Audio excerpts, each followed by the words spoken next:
Good evening. Wait, we know better than that. Good evening. Good evening. Much better. Nah, hope not. Tonight we have two very special guests. This is McGee. Say hey. Hey, McGee. He is a service dog in training with one of our clients, and he decided to show up tonight. Yeah, so he's a cutie pie. We also have another cutie pie, Eric Caisse, who most of you are getting to know now. This is his third year back in Memphis to give us his very special economic overview. Nobody presents numbers like Eric. And tonight, it's very different for us because, you know, at Radian Partners, you're more than just numbers. But for about the next 60 to 90 minutes, it's going to be all about numbers. So McGee and I are going to go get a seat, and I'm going to turn this over to Eric. Eric?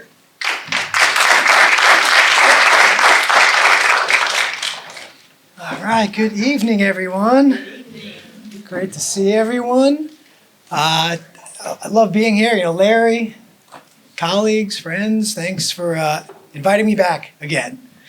I love this venue, right? Very, very intimate. I can see who's falling asleep. And I also remember this crowd from the last couple of years, very astute and engaged. And I would expect nothing less than from friends of Larry, who's much the academic. So for those who are just getting to know me, let me give you a 30,000 foot by my worldview. In my opinion, not opinion, but information today is democratized, right? It's everywhere. There's too much of it coming at you from every angle. And my thesis, supposition, is that 95% of what's coming at you, especially related to the financial markets, is what I call noise. It's either irrelevant to the investment process or factually incorrect, right? Somebody's opinion posited as fact. So my life's work, my raison d'etre, if you will, is to create a framework to distill all that information and end up with a manageable set of data points so we can figure out what do we make of this and what's that mean for the markets in our portfolio, right? We try to take the complex and make it simple. But before we kind of dive headfirst into that deluge of information, I like to get the synapses firing a little bit, get the crowd engaged. So we're going to have a little bit of pop quiz, right? Okay. So everyone saw the Olympics, yeah? Right? So yeah, last couple of weeks, unfortunately with the time change, it was during the day. So I've been working on this, so I didn't get to see much of the Olympics. But when I had a couple minutes here and there, I want to go on social or wherever, and expecting to hear the accolades of these, you know, the athletes, all these great achievements.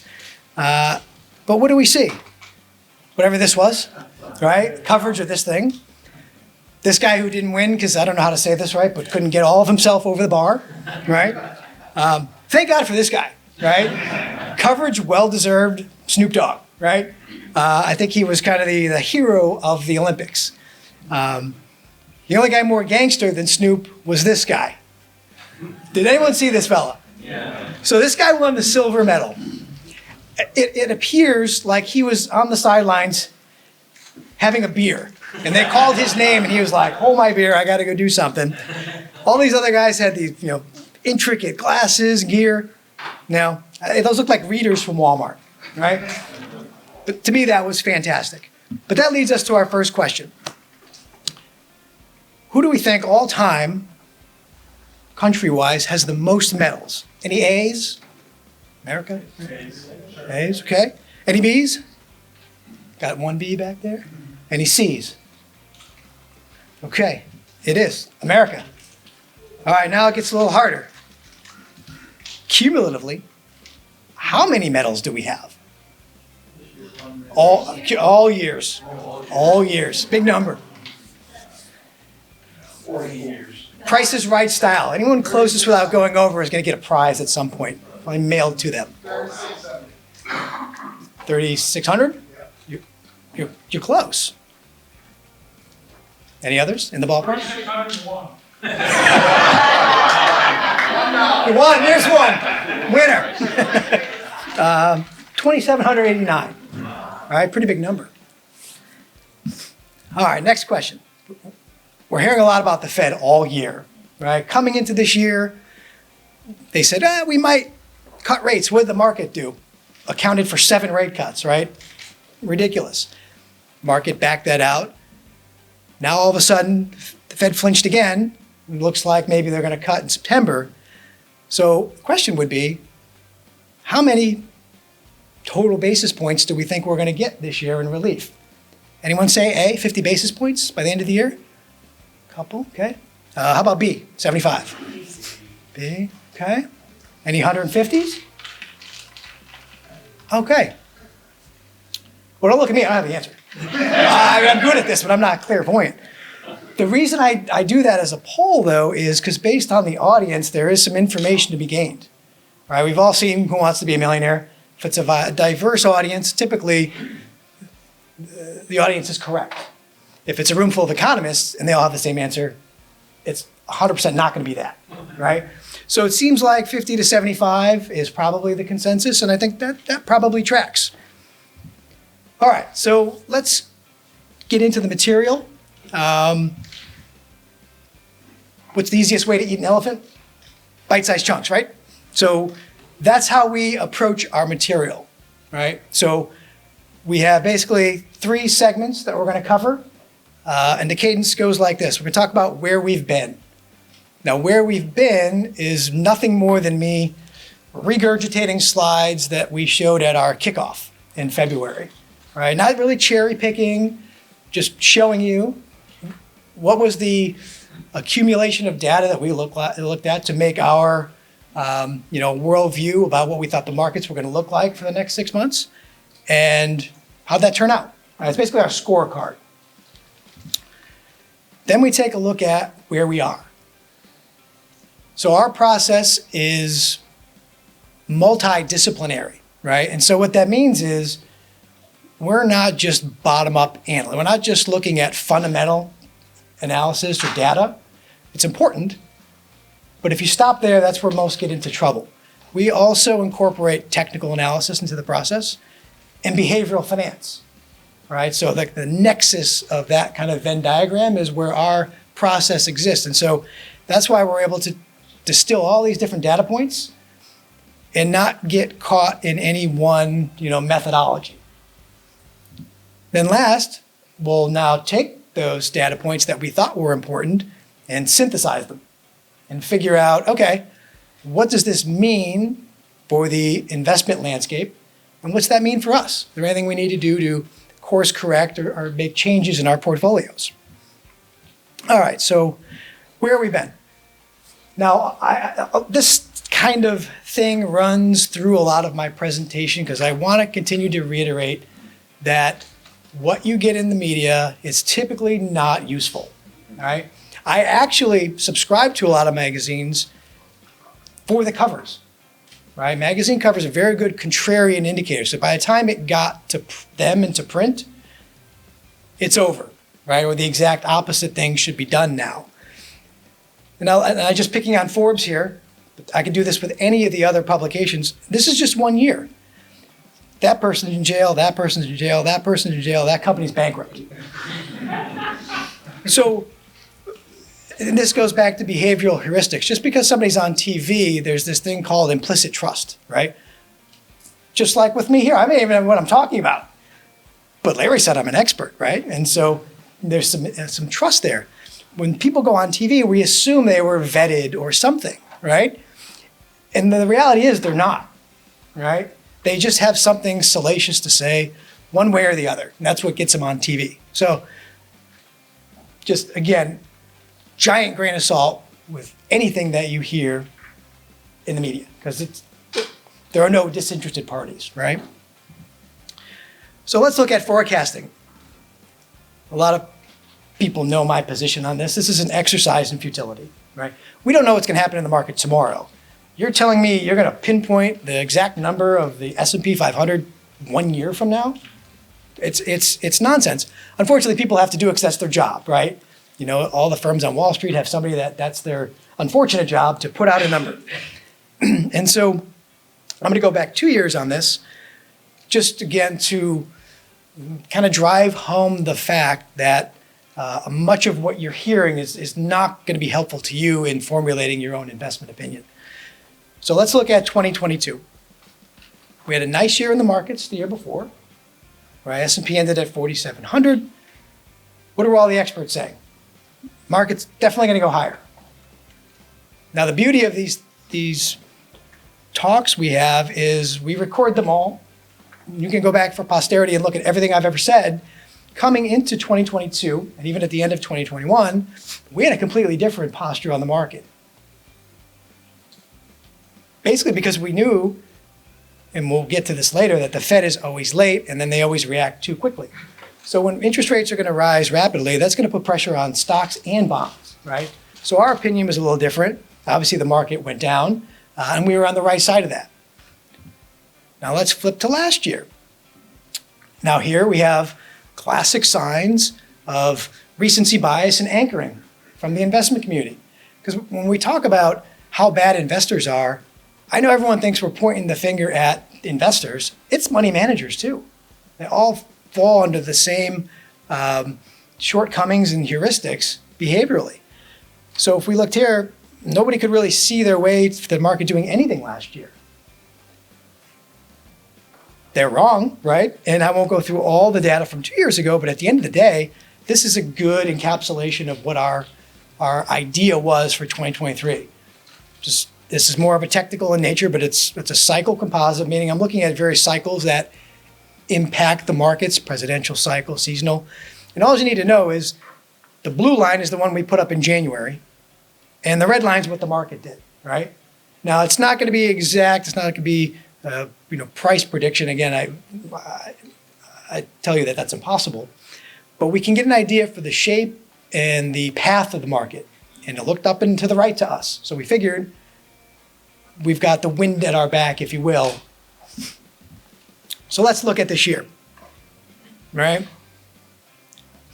I don't know if you've seen the markets lately, but even with the 10% correction we had, the S&P is still 500 points higher than the median projection for Wall Street, right? And so we got to take a step back and go, I don't know, what were they looking at? What were we looking at? So we know that they were hung up on this recession. How many times? I mean, we've been talking about this for years, right? Eventually they'll be right? That blind squirrel gets a nut once in a while.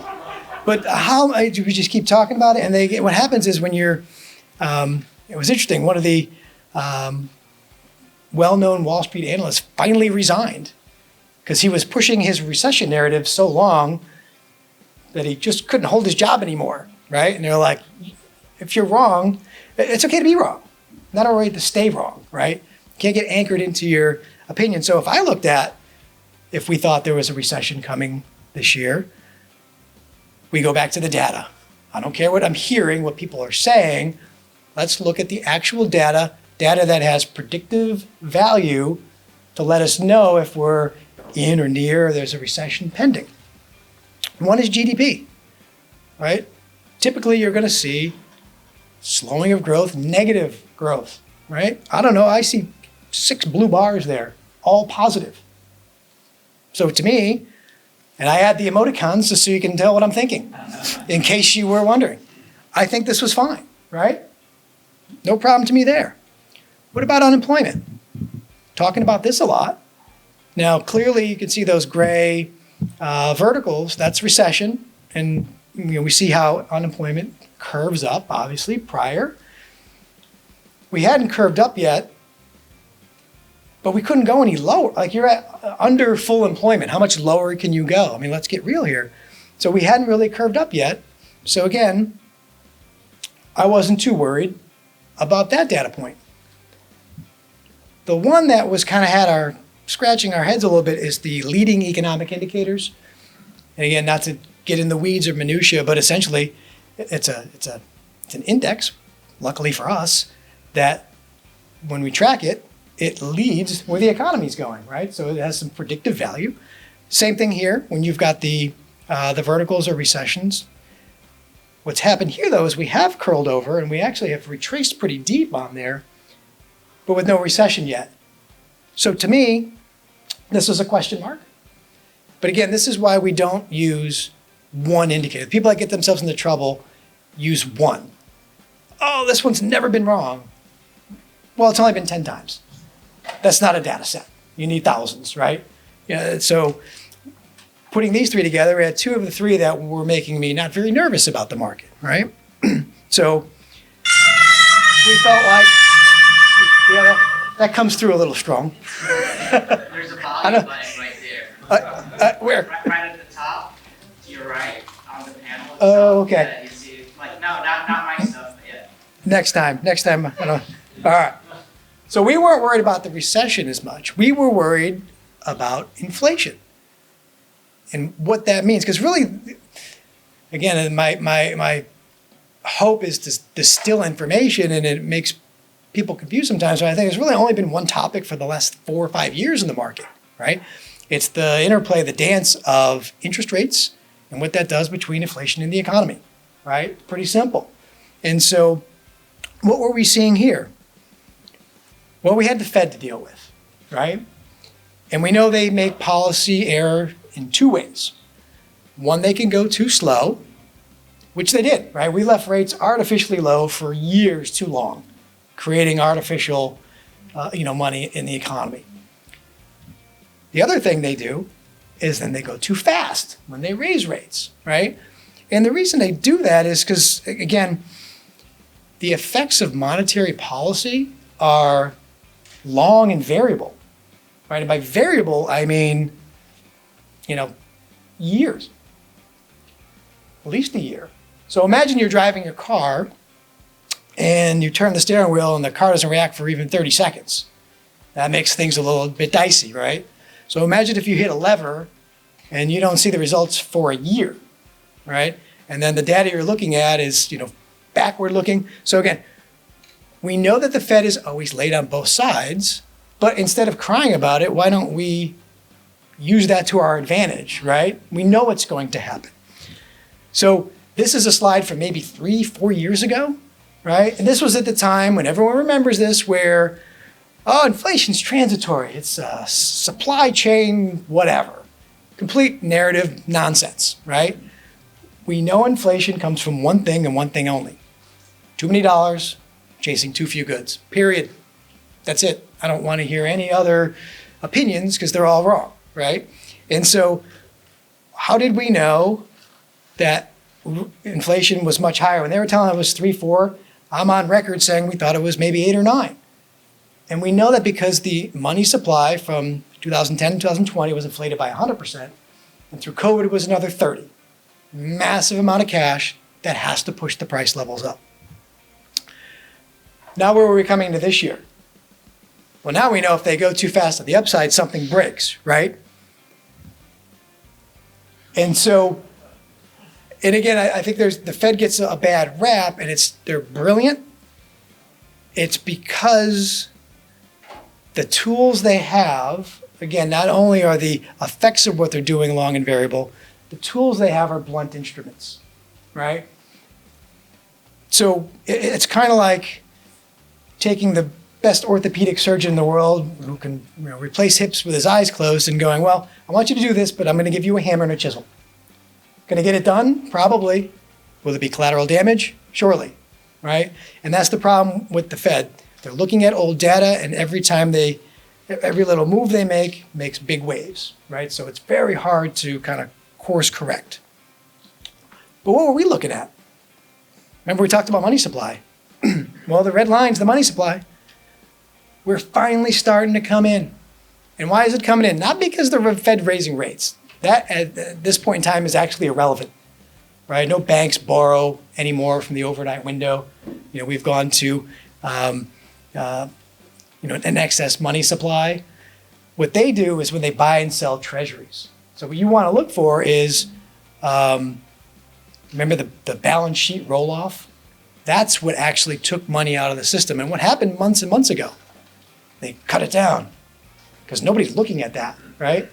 So they'd already started to ease up on, the restrictive nature.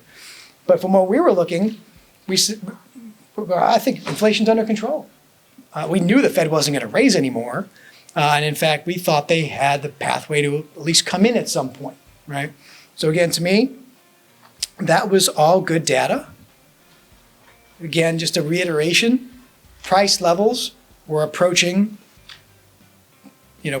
pre-pandemic, prior to COVID. So all these things to me were moving in the right direction. And what about valuations? Here's probably my one fundamental slide you'll see today.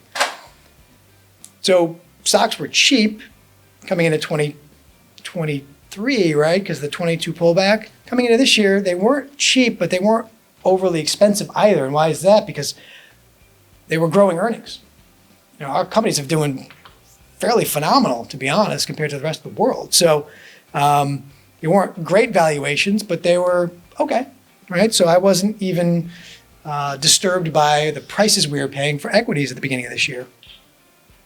Now we can get cute and add some of these other slides. And again, I don't put too much weight on any one of these because there's a lot of torturing of data, right? I mean, look at even in this slide, it's like, is it, Republicans first year with losing to a Democrat or second year? Us nerds like to torture data. But what I see from here is, all right, fourth year under a Democrat, up 12.9. Do I make an investment decision based on that? No. But if I'm looking at a weight of the evidence, that's just another check mark in the positive side. The experience is typically good in this year. Here's the cycle itself. This is one of these evergreen slides that I show at every presentation because we're always in one of these years. And what do you notice here in an election year? We tend to get some volatility somewhere around the middle, and then we resolve to the upside. And why is that? Because markets dislike uncertainty, right? I'll get to this later. They really don't even care who wins. They want to know who won. And then they can adjust, right? Because certain parties are going to have different angles on healthcare or energy, whatever. But the point is that elections themselves, on the margin, are irrelevant, right?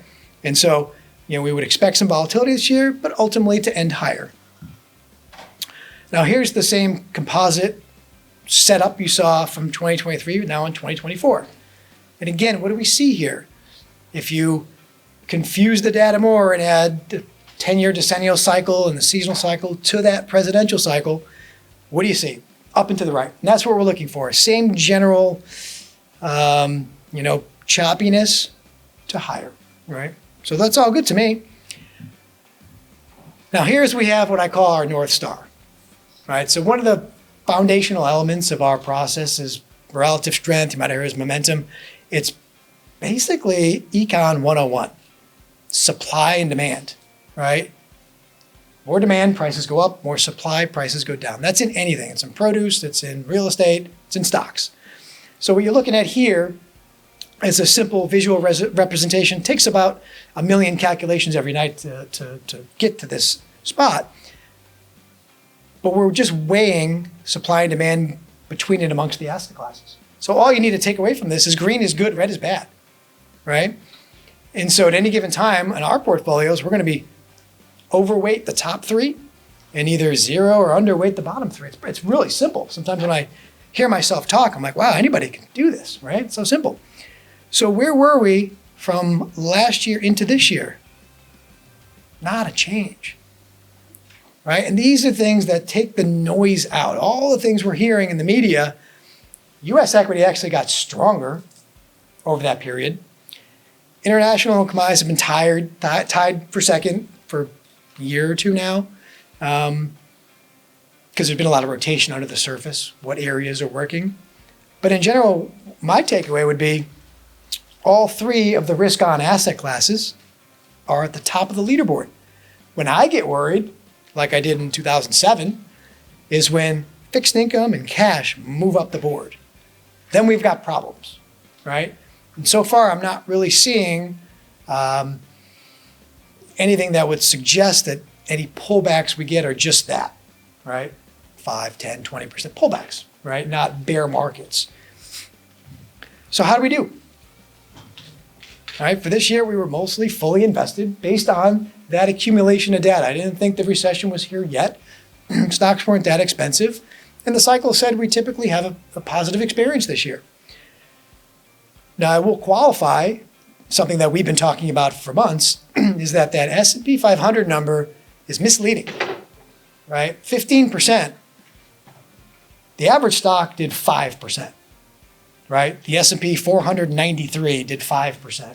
There's the MAG 7 stocks, added 10% of return to that index and a lot more to the NASDAQ, right? So it was a really top-heavy market, and that's what I've been monitoring throughout this year into the end of the year, understanding that there's no way those 7 stocks don't come in. Now, they've already started, which is convenient, but they're not done, right? And so what we need for a market to continue is for it to broaden, and we're starting to see that a little bit. We need financials, healthcare, utilities, staples, all participating. And if that happens, that's even a better place for us to be in because we can buy more things that are working. You know, NVIDIA's been great, but it scares me, right? You put a 2 or 3% position in one of our portfolios, it's 8. That's a lot of risk there, right? You got to pare that back. So essentially, the takeaway from here is, you'll notice, U.S. and international, which are the top 2 spots, had the best of returns. And that's the point of our process. If we're going to allocate risk capital, we want to know where our best risk-reward scenario is. That's pretty simple. All right. That was the longest section. So now we get shorter as we go. So where are we now? And again, this section is shorter because I think, like I said, a lot of what you're hearing is irrelevant, particularly to the exercise for today, right? We're not really talking about politics, not even really talking about the economy as much. What we're worried about is trying to figure out what's happening to our money, right? Because the market and the economy are 2 different things. And I don't want to be flippant and say I don't care what's happening over here, but I care what's happening over here more, right? And understanding what it means for our portfolios. So what are we looking at here? All right, we're in a pullback. Corrections are normal. We haven't had any in a while, right? 3-4 years, we've been this artificially low kind of volatility regime. But in strong markets, they happen a lot, right? You might get 3-5% corrections a year, 110 every couple of years. You get something a little bit deeper, like we may be heading into now, right? But this is all standard, right? It refreshes the market. It's nothing to be worried about. But why is it that every time markets go down, something happens, right? We're wired incorrectly as humans to manage money. It's emotion and logic. When they collide, emotion wins, right? And so the way the market acts is what hurts us, right? The market takes the escalator up, right? It might go up 10%, but it might take a year, nice and slow. What happens when it's going up? It lures us into this sense of security, complacency, right? And then what do we want to do? Oh, boy, I want to be more aggressive. Larry, move me up a notch, right? The further it goes, because we also have this thing called hindsight bias, which when we look in the past, we go, oh yeah, I saw that coming. We lie to ourselves, right? We discount all the risks that were there along the way and assume that that was a foregone conclusion, right? So it goes up slow, and it makes us want to, kicks in that greed thing a little bit. Oh, maybe we should buy a little more. And it goes up 70% of the time, right? So we should be okay, right? But when it comes down, it takes the elevator down. It falls off a cliff. So a year's worth of gains for 10% could be corrected in 3 days for 5. And what's that do? That pushes the panic button, right? That's the fear one. That gets all of us. And so that's what we have an understanding of ourself, is that it's the way the markets go up and down that tend to trigger these biases in us. And that's when we have to kind of take a step back, right? And understand that this is, make a phone call.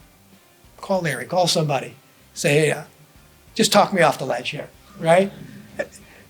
Because we get it. We all feel the same thing. So what are we looking at for data right now? Well, I don't know. GDP is shrinking, but positive, right? We're still on the positive side of the ledger. Our economy's been fairly resilient. So I don't harp on that too much, but that's okay for me.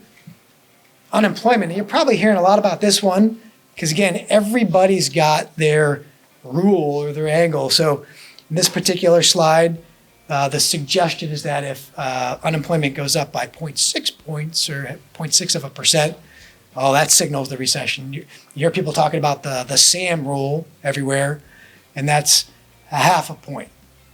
Well, I think it's all academic. It's all ridiculous. The point is, if it's going up, we probably have a problem, right? And so this is the first time that I look at the data and go, maybe, but we also, under the surface, have more people re-entering the job market. So could it just be a function of that right now, right? More people, for whatever reason, getting back into the game to make money. I don't know. But at the end of the day, this is probably, at best, a frowny face. And then just here's another look at that. So if we want to, again, torture the data a little more and figure out, is there some predictive ability of a moving average crossover? We've crossed over. Does it mean anything? Not necessarily, right? I think it gives us the same information as the last slide. So I just put this in the I don't love it camp. The disinflation trend is stalled for now. And why do we think that is? Well, part of it's this, right? So we talked a little bit earlier about dollars chasing goods. That blue line is what happened after COVID when we expanded the money supply literally for no reason, right? Look how far above the red trend line we are. And you'll notice we started to work off some of that excess, really just in the last year or so. Starting to get back down there. But now what's happened? Everybody flinched. Not just our Fed, globally. So we've re-entered this period of these central banks and this accommodative policy. Rates are coming down. And what's that doing? I mean, it's good. But what's it doing in the money supply? See, we were taking some of the excess off. Now we're putting it back in already. That quickly, right? So I put up here the best I could, the double-edged sword graphic. Couldn't figure out how to put that on there. And so what that means is, you got to pick your poison here. When the money supply is inflated again, on the surface, asset prices rise. So that could be a good thing. But then what's coming around right behind it? Inflation, coming right back, right? And that's the biggest worry the Fed had, which is why they stayed where they were for so long. They're worried about that 70s style inflation because we did the same thing back then. We cut rates too quickly and it came back even worse, right? Back in the Paul Volcker days. So again, there's a positive and a negative on this one. But why are they feeling pressure to bring the rates down? And again, this is a slide where I maybe believe it, maybe don't. Now, obviously, we know that housing is expensive now. But I also have seen data that 70% of us that own homes took advantage of zero interest rates and are locked in somewhere around 2 or 3%, somewhere in that ballpark, right? We have a different problem than we had in 07, 08, where we were trying to get out of them. Now we're just stuck in them, right? You buy something else, you got a higher rate, higher price. So there's not a lot of supply in the market, and that's been pushing the price up. So sure, there may be some new entrants into the market, but I think this is a bit of a bifurcated nature. But the political push now is that we have to do something about this, right? So I put that as not great theoretically, and here's the reason. So the GDP that we talked about a couple times, 70% of that's the consumer, right? End of day, us spending money. And I've seen this data represented incorrectly too, mostly by politicians, where they go, let's take all the debt, and if you divide that by all the assets, we're okay. It's a low percentage, nationwide. Mike, great. That's great, maybe. But if you look at the distribution of assets, this gives you a different picture of that. So the only thing you need to see here are those two, that bottom green box, that's the bottom 50% of America. And that teal is the next 40. So 90% of America owns, 35% of all assets? The top 10 own all the rest? Where's the debt? That same 90% owns 92% of debt. Well, that's a different picture, right?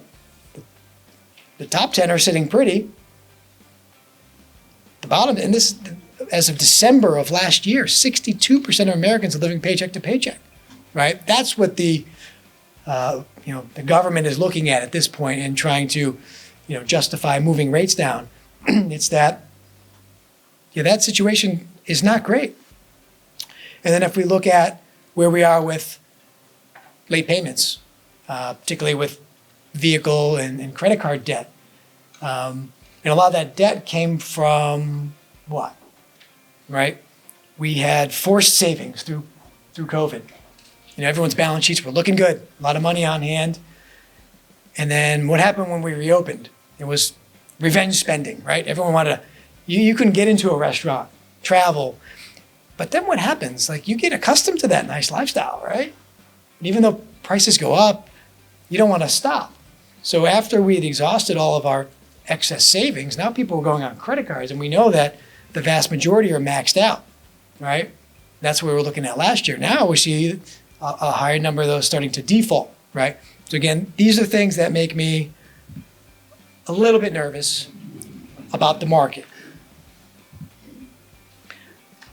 This would be, I think, the second and maybe last slide about valuation, right? So, and we touched on this already. So how expensive are stocks now? Well, that blue line is the one you're here quoted a lot, the PE or price earnings ratio of the S&P. The red one is just, here they have the MAG 8, they included somebody else, but you get the idea. That's how expensive those handful of stocks are. So if you take those out, everything else is actually pretty cheap, right? And that's what I'm banking on. That's what our portfolios have been tilted heavily for the last 6 months to the value side of the ledger.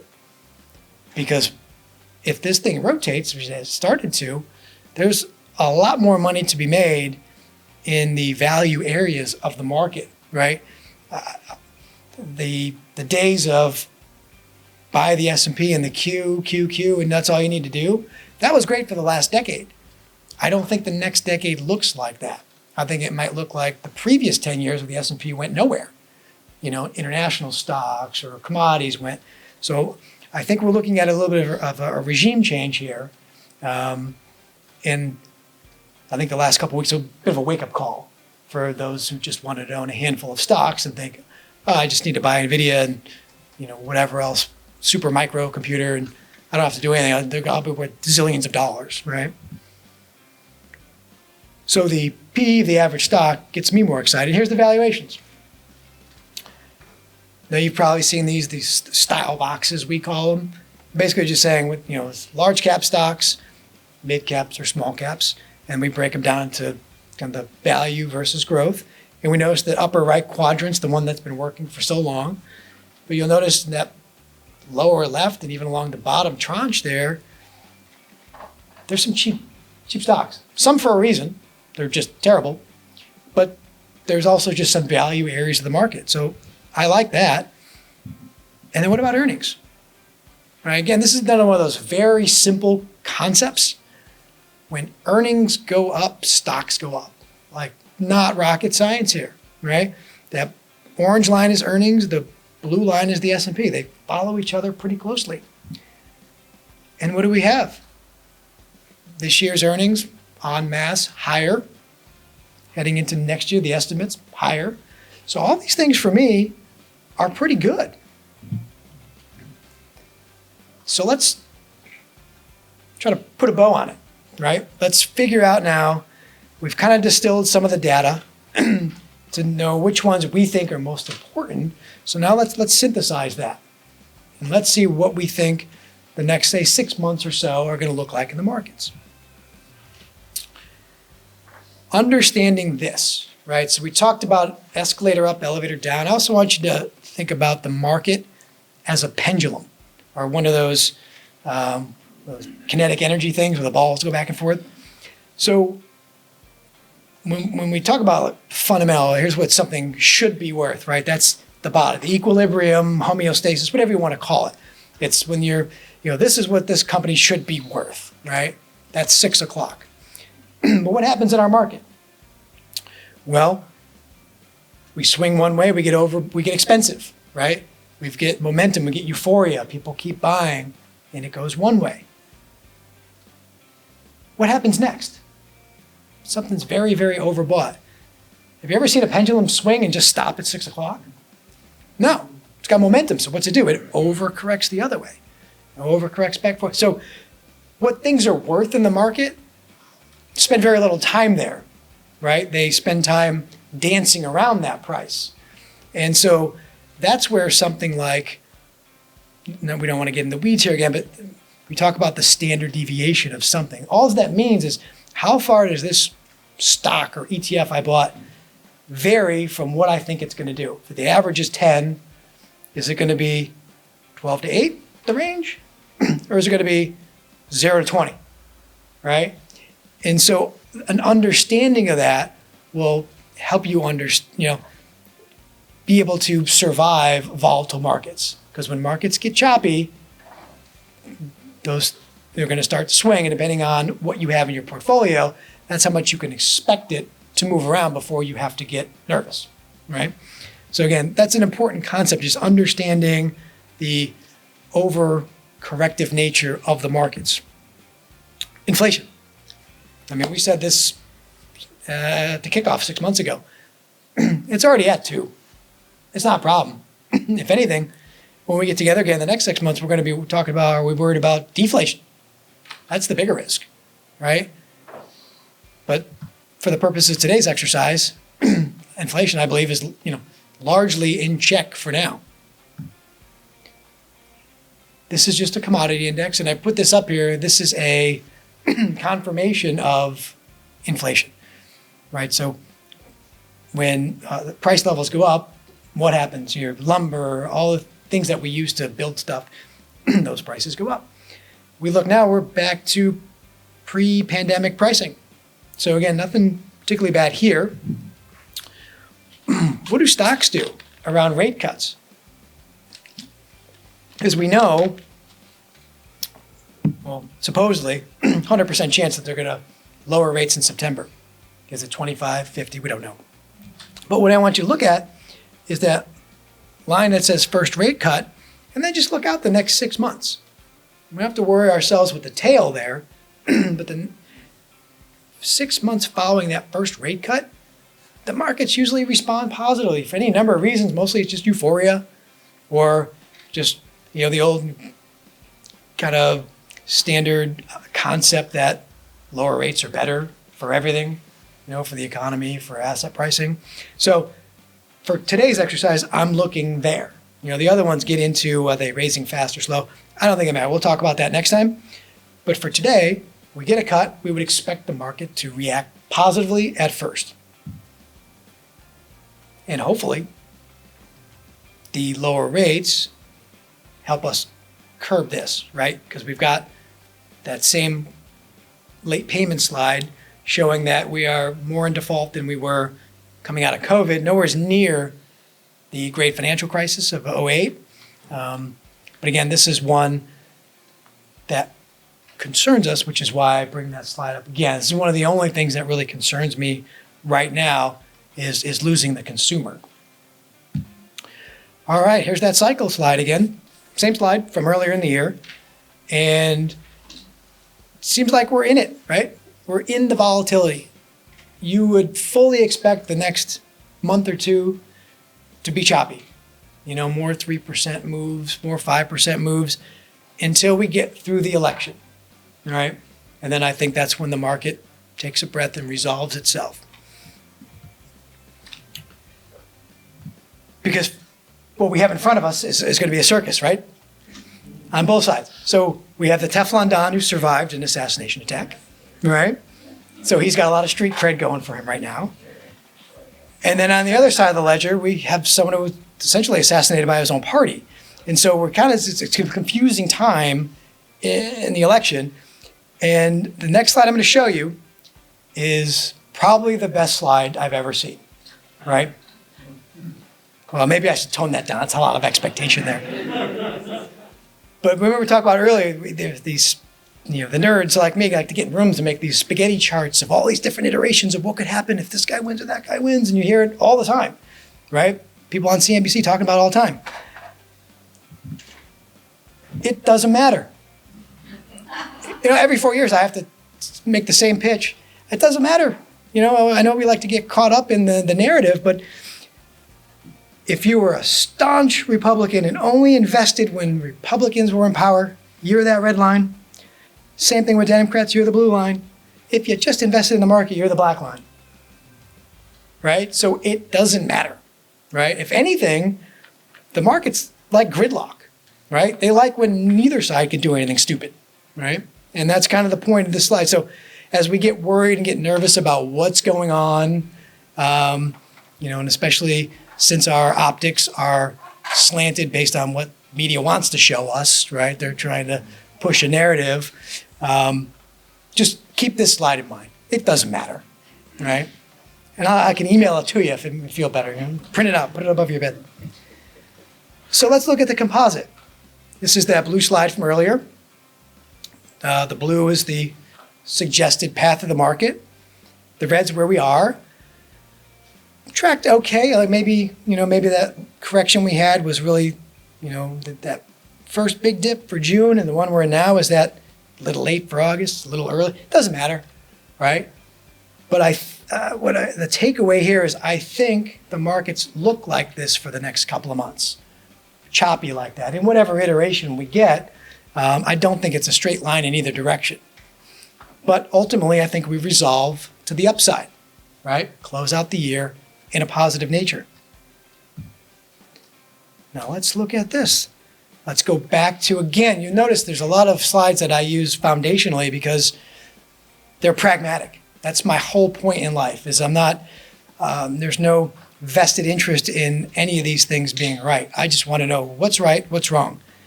Here's where we were in February. Here's where we are now. U.S. equity, still the number one game in town, right?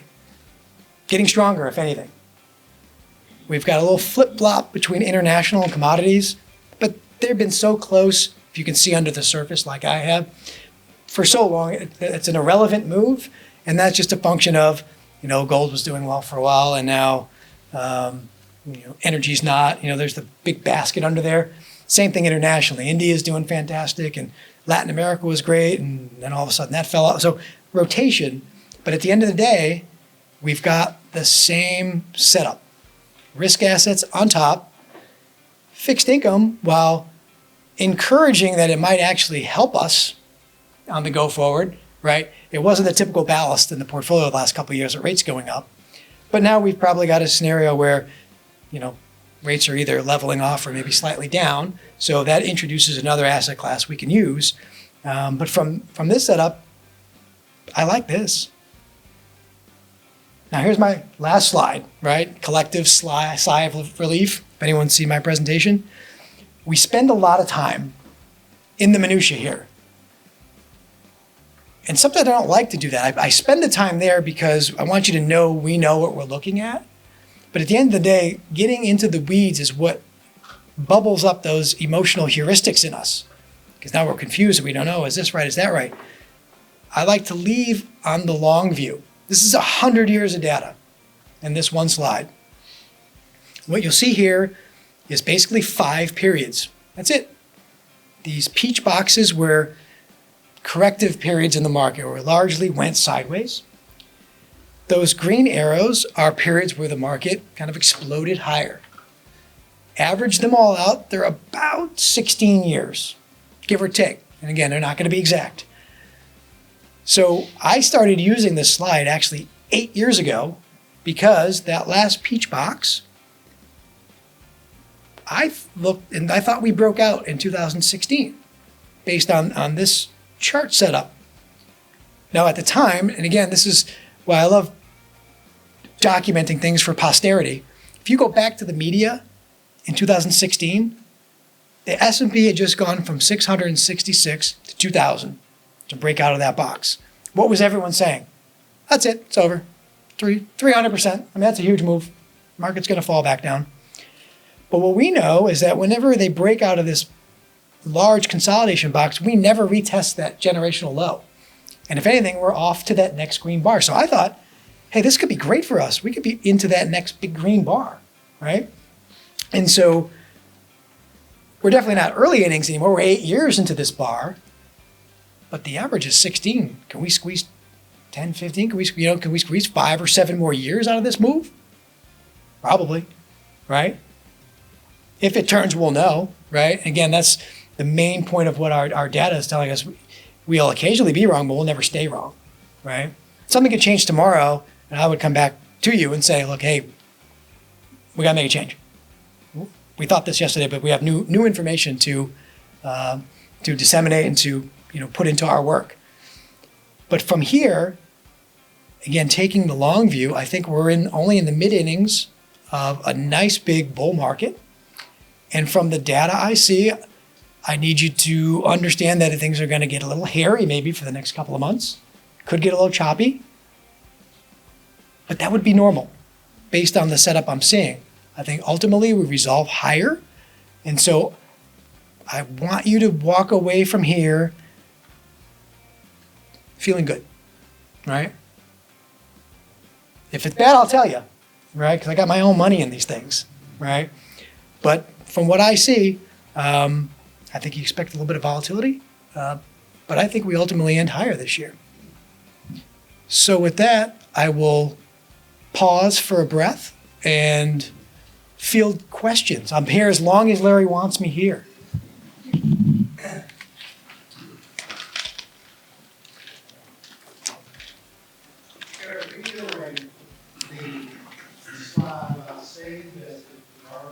Oh, sure. I'll even pull it back up. Yeah. Yeah. Because I've seen hundreds of these slides, and again, so there's a saying in the accounting world is if you torture the data long enough, it'll tell you whatever you want, right? I can make these numbers dance, right? And that's what we try to unwind. That's my purpose, is to unwind this for you, because when you're seeing it from somewhere else, it's got an angle. They're showing you the first 10 seconds of the clip, not the next 10, right? Here we're just saying, because I've seen it myself. I've seen the spaghetti plots, and I thought this was a pretty pragmatic view of the markets and confirmation of what we always say. Every 4 years we get the same questions. What happens to this? What happens? I said, I don't know. I'm not a politician. I'm not a political strategist. I'm not even an economist. But as far as markets goes, I don't care. You made the statement that markets like gridlock. Mm-hmm. How does it look when it's the legislative and the president are all in the same party? I mean, I think that would probably have more of a semblance of those bottom lines. There's probably a spaghetti plot that has that somewhere. But net, it's going to be below the black line.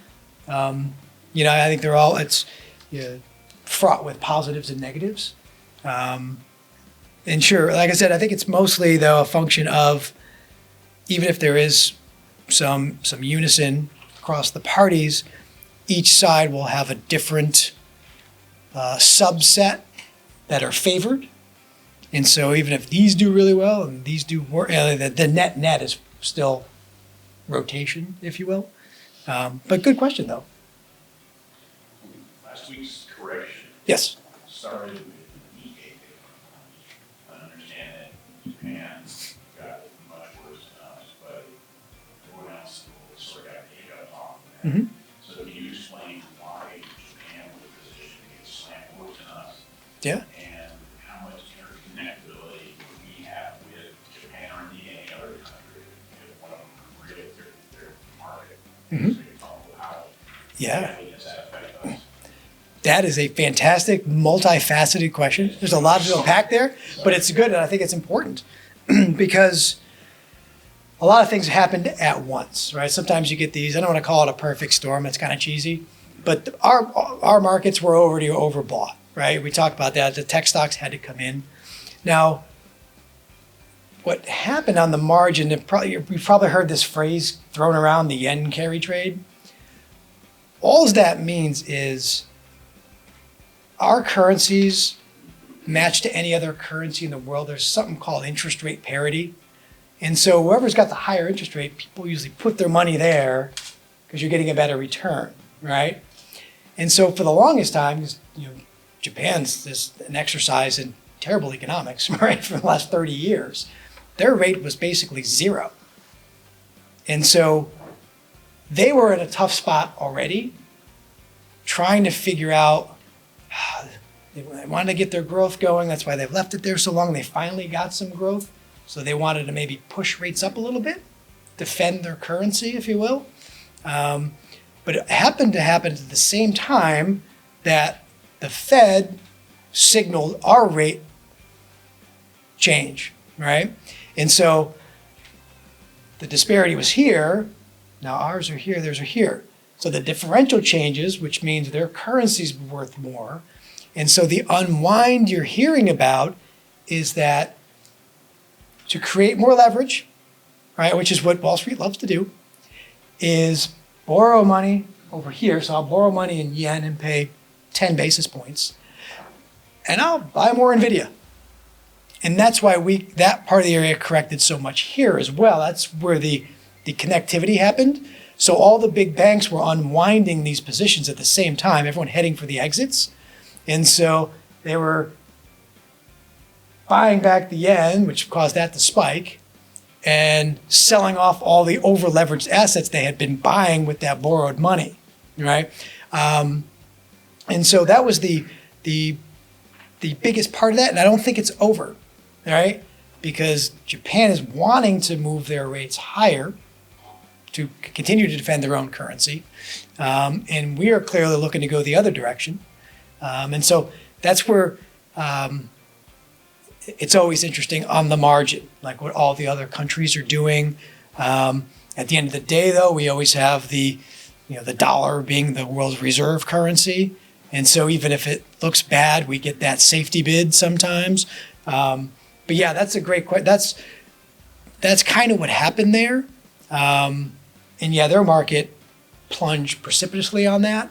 So are there any value stocks to buy in Japan, or is it too early while the turmoil's going on? Yeah, I think that's a fair question. I think if you look at our markets versus the rest of the world, and we all have home country bias, no matter where you live. If you live in India, you buy Indian stocks. But ours was rightfully so the last decade. The most liquid market in the world, sure, you want to be there. The rest of the world is comparatively cheap, in particular emerging markets. So I think that's a fair question to go, where do we want to be? I've favored India the last year. Latin America was okay for a bit. And I think, yeah, you want to start looking for opportunities when that does happen to say, okay, does it make sense to move some capital there? And is the storm over, right? Because in the storm is the best opportunity to buy. Is there another wave? Maybe. That's where we want to actually pull up the chart and look at the technical damage of those stocks. But you're thinking the right way, right? Our stuff's expensive. That stuff looks like trash. Do we go buy that? And that's really good. It's a good inclination, and you're heading in the right direction, for sure. Yeah. You want a job? Get you another analyst.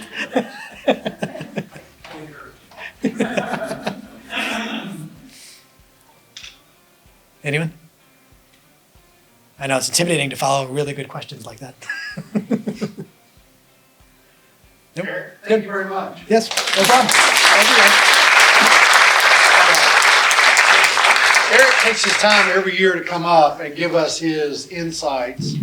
Last year, he brought a tornado with him, right? Remember that? We had to go home in a tornado, so I appreciate everybody coming out. It's great to see the full room. Eric and I have been working together since 2018. We serve on our investment committee together. We serve on our executive committee together. And after seeing his presentations, we get to see him early, right? I've learned this. And here's one of my investing rules. I take the number of happy faces minus the number of poopy faces. And if that's positive, we keep you invested. If it's negative, we don't, right? So I try to get it just down to poopy and happy faces, right? So next time, Eric, I'm going to challenge you to just, share with everyone your poopy to happy face ratio. We should have a running tally maybe on the board. There we go. Yeah, because I kind of got lost when you threw up the double-edged sword. I didn't know how to count that. Yeah, I was throwing It's like, I don't know how to weight that, right? Yeah. Is it poopy? Is it happy? I don't know. Yeah. Right? Next month, we're talking about personal cybersecurity. We want to make sure we keep all this data. We'll share with you all the steps that we've done to protect yours on top of the custodian's cybersecurity protection stuff. So make plans for that. And if any other comments or questions, we'll see you next. Bye. Oh, keep us apprised of McGee's input. We definitely want to get the canine perspective on tonight. Yeah. Let Eric go to the dogs. Yeah.